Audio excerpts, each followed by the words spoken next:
Hello, my name is Stephen, and I am going to present my paper on tf-Darshan, Understanding Fine-Grained I/O Performance in Machine Learning Workload.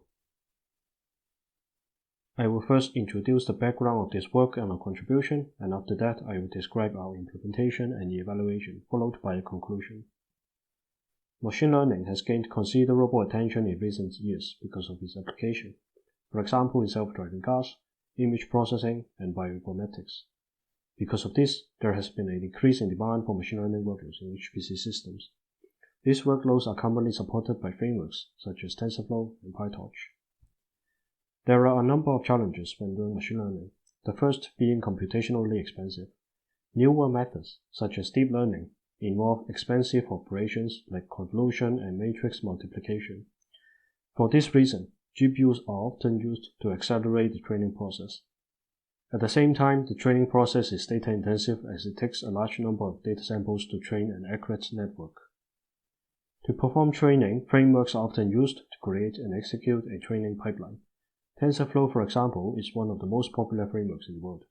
It is developed by Google and has an active developer community. The framework is highly tuned and supports high-performance training on many platforms and accelerators. So how does I/O in TensorFlow work in practice? We illustrate here with a simple example. We begin by providing a list of paths to samples and labels to tf-Data, which is the API for creating preprocessing pipelines in TensorFlow. We can shuffle the list in order to produce a randomized order. After that, we can provide a capture function to a map that performs the actual I/O and transformation. We can choose to run many of these capture functions concurrently. Inside capture function, we perform I/O, decoding, and some transformations such as resizing. Finally, we perform reduce by batching the samples that are coming out of the map. The batch can then be transferred to the GPU for training. However, we can choose to create instead a prefetch buffer that the pipeline will always try to fill, such that the GPU can fetch a batch for training immediately when it is ready without delay. Here, we see that tf-Data provides two kinds of parallelism. The first is threading, where threads individually execute an input pipeline without collaborating. The second is device parallelism, where the input pipeline on the GPU can execute concurrently with the training on the GPU, resulting in an overlapping of execution. So when positioned against a traditional I/O workload on supercomputers, what are the differences?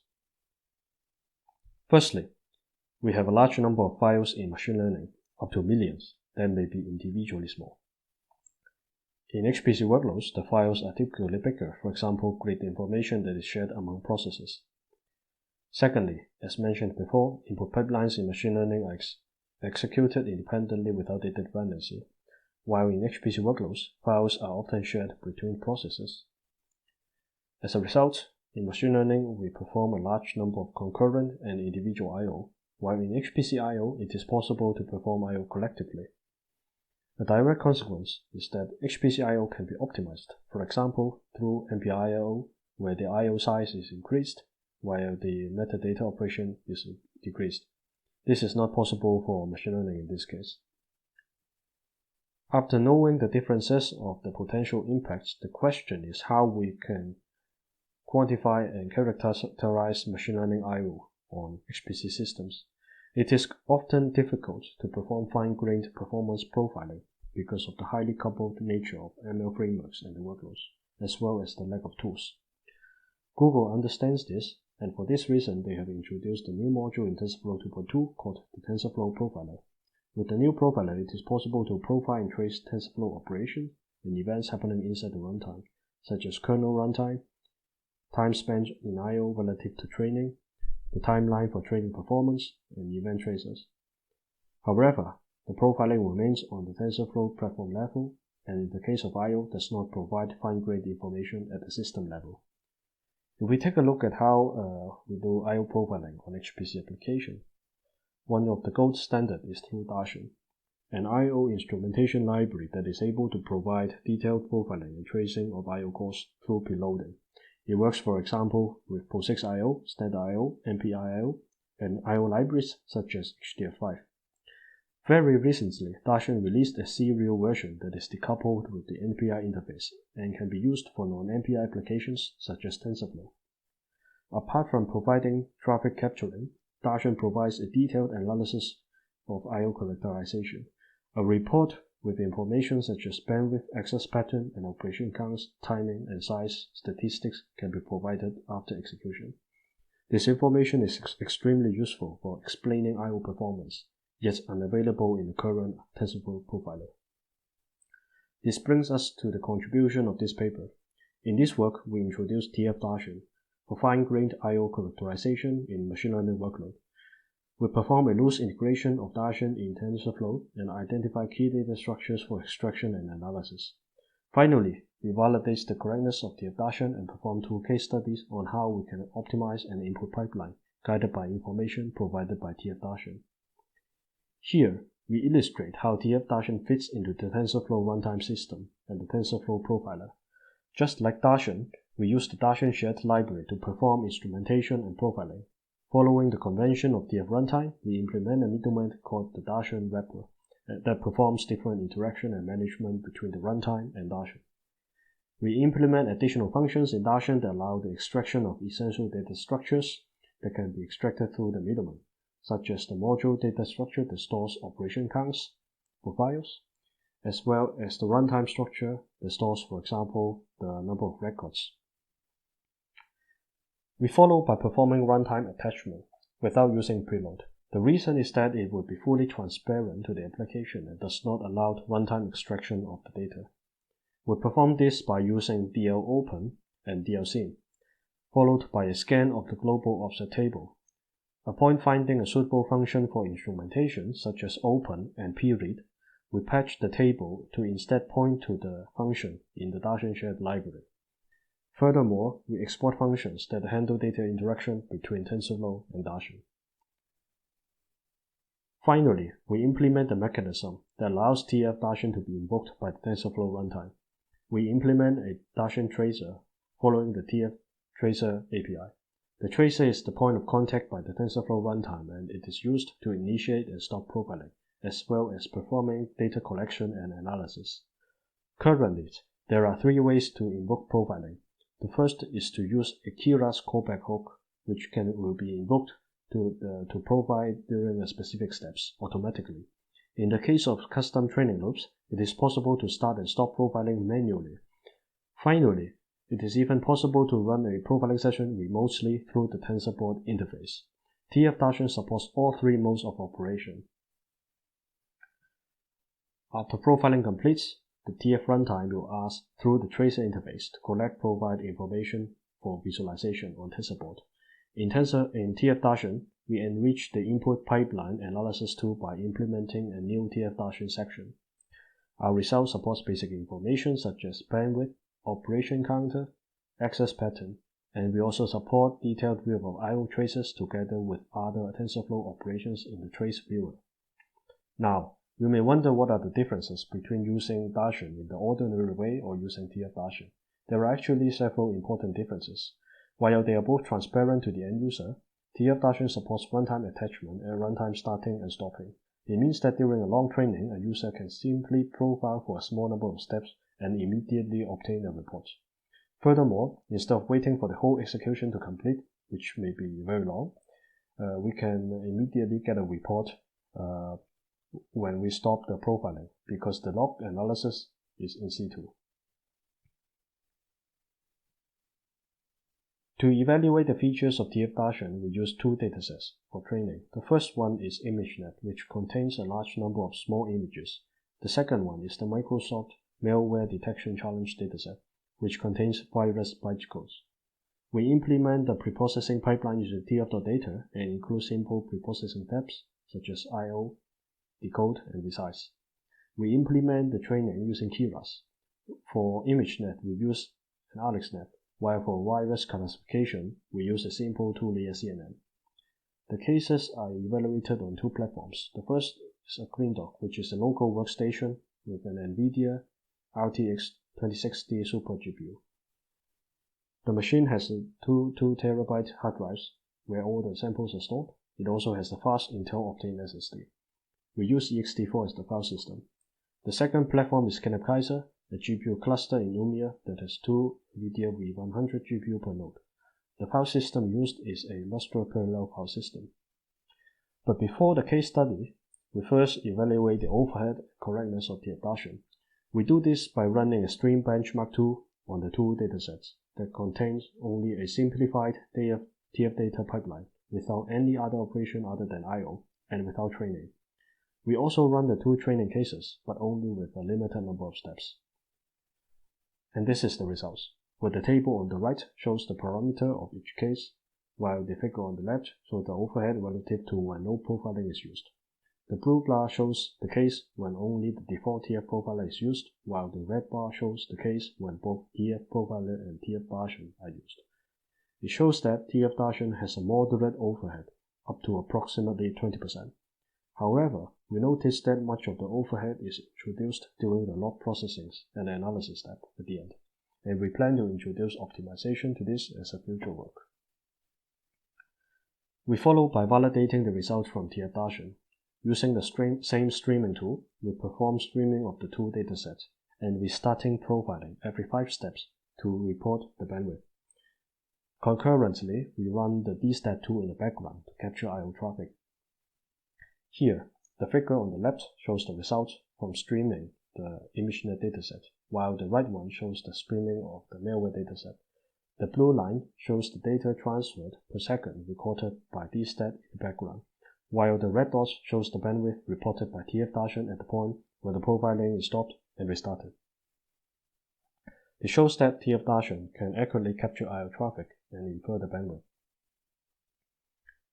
Next, we describe our first case study, which classifies images in ImageNet.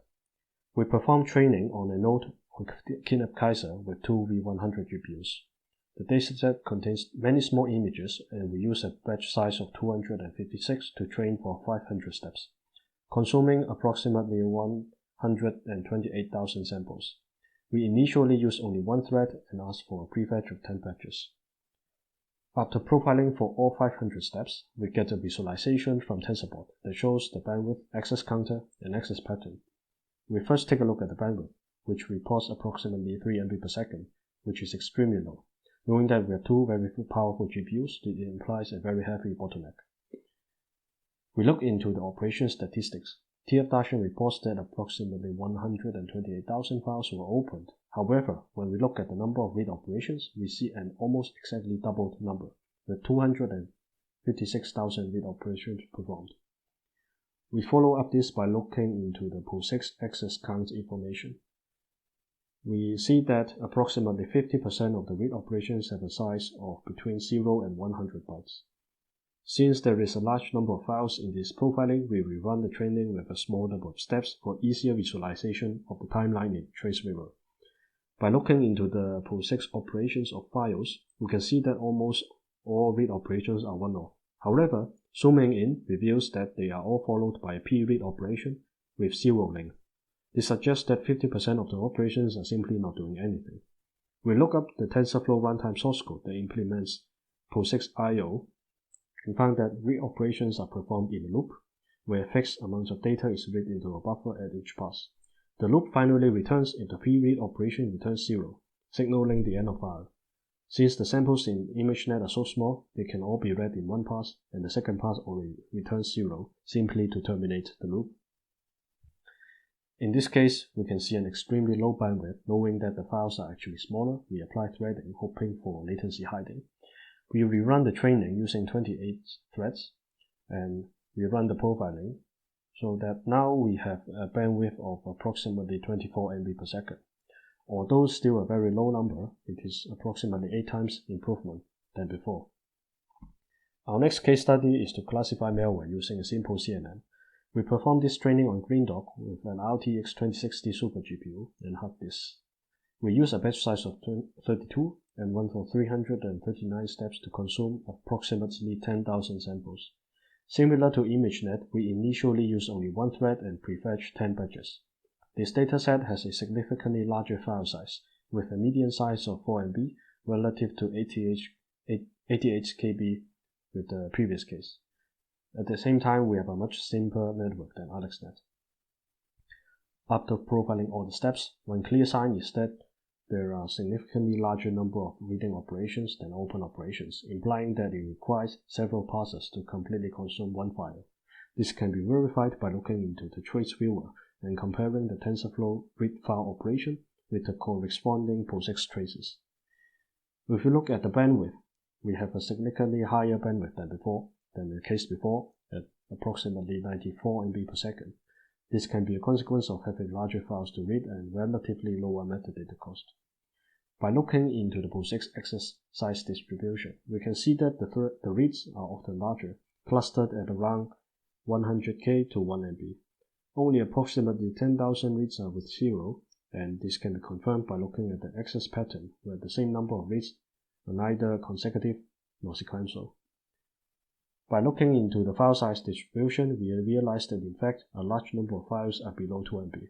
Just by looking at the figure, we can estimate that there are approximately 8.6 GB of files that are below 2 MB in the worst case, accounting for only 19% of the total size. We look deeper and we look at the individual files and calculated, in fact, the total size of files that are below 2 MB accounts only for 8% of the total size. However, they account for approximately 4,400 files. We tend to apply optimization by applying threading, like in the previous example. However, in this case, we achieved an even lower bandwidth. This can be explained by the relatively large file size in the dataset, where the use of threads causes more I/O contention and there is no opportunity for latency hiding. However, we call our observation on the large number of files that are below 2 MB. Knowing that hard drives are good for large operations and bad for small random reads, we decided to move all this large number of small files to the Optane SSD to provide high-speed access, while keeping the bigger files on the hard drive. Now, by moving 8% of the total size to Optane, we obtain an increase of bandwidth by approximately 19%. To conclude this work, we have developed tf-Darshan, both a tracer and a provider, with only a moderate overhead. We augmented Darshan to perform loose integration with TensorFlow Profiler. We validated tf-Darshan using a stream-like benchmark and compared against dstat.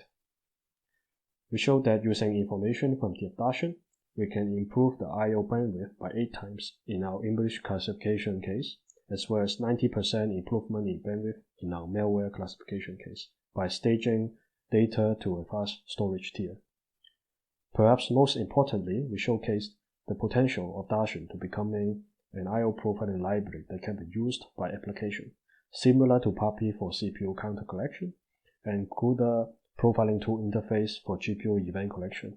We can have an API for Darshan that can be leveraged by the application directly.